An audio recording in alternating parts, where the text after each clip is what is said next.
নমস্কার বন্ধুরা, আমি আজকে সিম্পল ভাবে তৈরি একটা চিড়ের পোলাওয়ের রেসিপি নিয়ে এসেছি।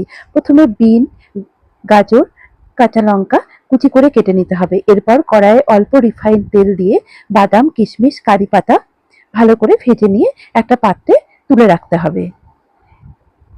এরপর কড়াইয়ে অল্প ঘি দিয়ে সেইখানে গাজর, বিন আর শুকনো কাঁচা লঙ্কা, একটু লবণ আর হলুদ দিয়ে ভালো করে ভাজতে হবে যতক্ষণ ওটা সেদ্ধ না হচ্ছে। আমার চ্যানেল যদি আপনাদের ভালো লেগে থাকে তাহলে প্লিজ প্লিজ প্লিজ সাবস্ক্রাইব করবেন। এরপর ওটাকে কিছুক্ষণ ভালো করে নাড়াচাড়া করতে হবে, তাহলে ভাজা হয়ে যাবে। ভাজা হয়ে যাওয়ার পর সেটাকে তুলে রাখতে হবে একটা পাত্রে।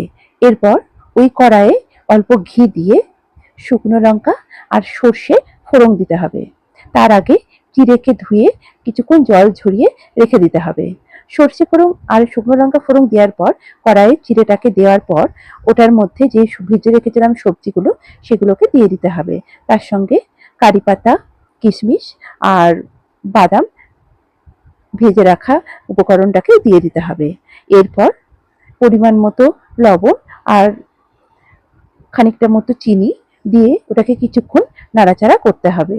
খুব সহজভাবে তৈরি এই চিড়ের পোলাও খেতে বাচ্চা থেকে বড় সবারই খুব ভালো লাগে। প্লাস এটা টিফিনে নিয়ে যেতেও খুব সুবিধা হয়।